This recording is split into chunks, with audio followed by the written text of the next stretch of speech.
Golf, the sport of kings. Oh wait, that's horse racing. Golf, the sport of rich old white people. I can't really say that either. Golf, the sport.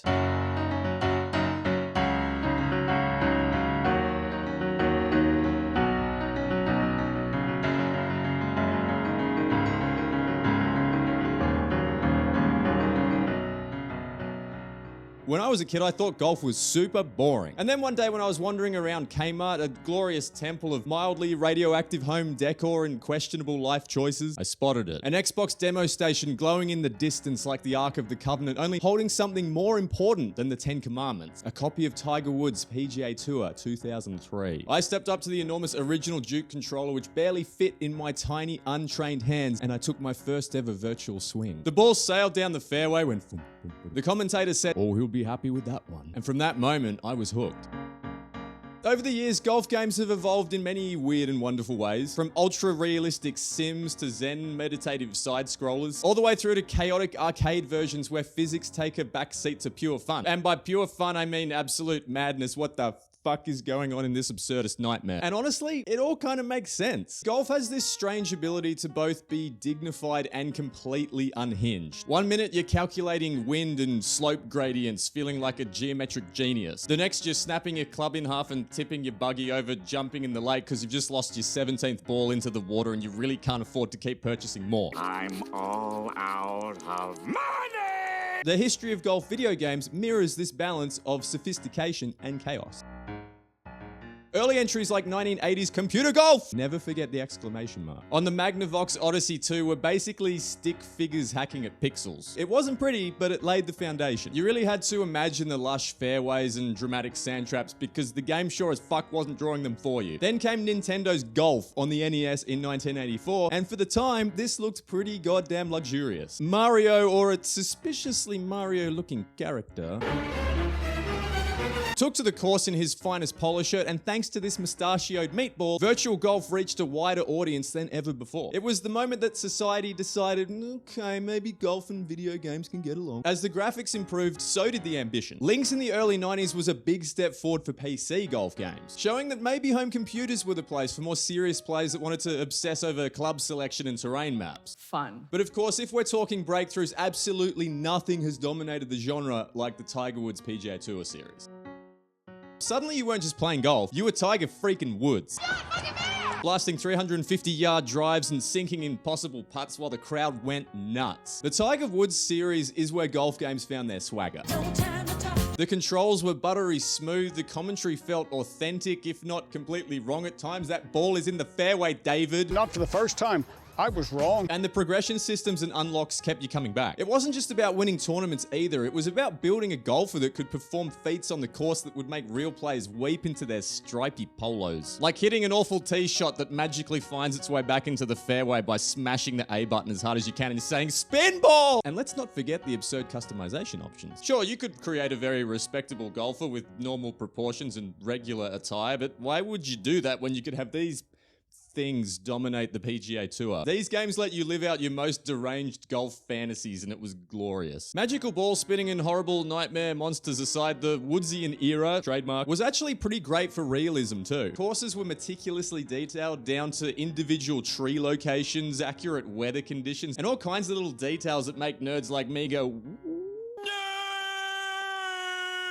EA Sports even started mapping the slopes and undulations on greens using satellite data, turning these games into an actually legitimate way to learn course management for the real places. I'm not saying I could definitely set a course record at Augusta because I've played it 1,000 times virtually. I'm just saying I probably could. Shit was getting so lifelike at this point that the line between video game golf and real golf started to blur. And that's probably why things got super weird for EA Sports when Tiger experienced some, difficulties. My behavior has been a personal disappointment. The scandal didn't just tank his image, it kind of took the series down with it. EA eventually rebranded to Rory McIlroy PGA Tour, which, let's face it, doesn't really have the same ring to it. And while Tiger was eventually able to put the pieces back together and recapture his former glory, his video game series never really recovered. This could be heading for a sandy landing. Sand again? And while all of that was going on, Nintendo was revolutionizing virtual golf in a different way.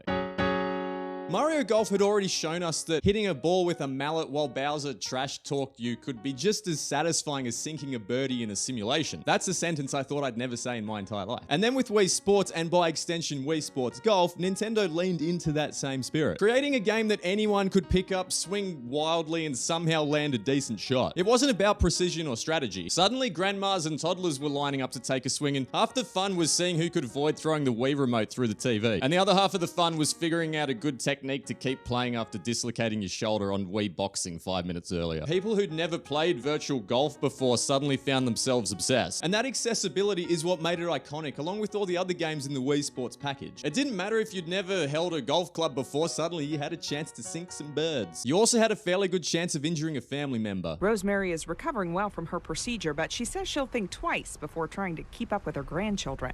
I think it's good to, to play with them and be part of what they do, but after this, I won't try that real hard. Modern sims like the Golf Club and then later PGA Tour 2K and EA Sports PGA Tour Ketchup?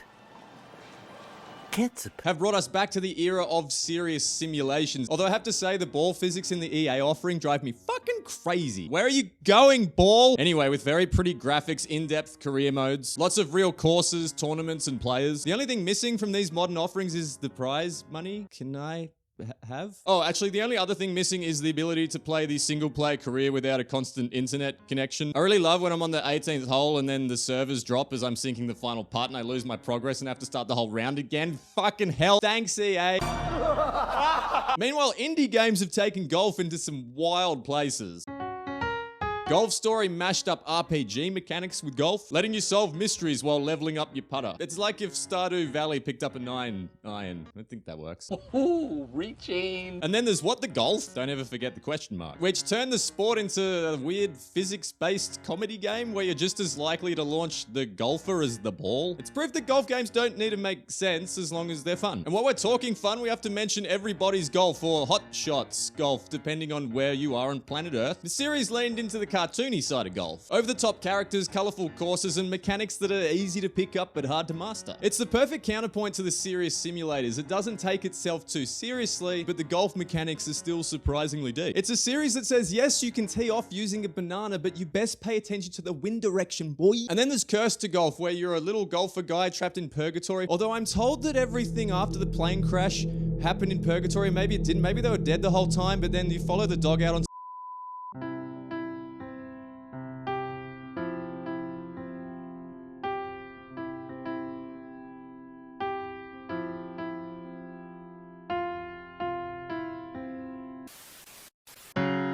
golf games have come a long way since that fateful day in Kmart when tiny little Sam put his tiny little hands on that fucking huge controller. Whether you want to meticulously plan every shot or see how far you can drive the ball using a frisbee-shaped club, there's a game out there for you. And that's what makes them great. Well, not all of them, to be clear. For every Tiger Woods PGA Tour, there's a Gummy Bears mini golf. Yes, this is a real game. No, I don't recommend it unless you have an emotional attachment to gummy bears and/or existential despair.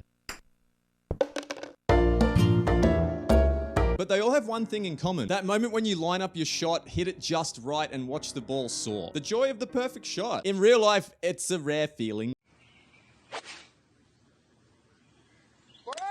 In video games, it's right there at your fingertips every single time. They also let you do something real-life golf doesn't. In a video game, a bad shot isn't the end of the world. It's just a quick tap of the retry button. In real life, a bad shot can mean you're knee-deep in a pond fishing your ball out while a flock of ducks judge your life choices. Also, I'm never gonna have the confidence to wear these pants in real life, but when I play a golf game, well, my friends, I can dream.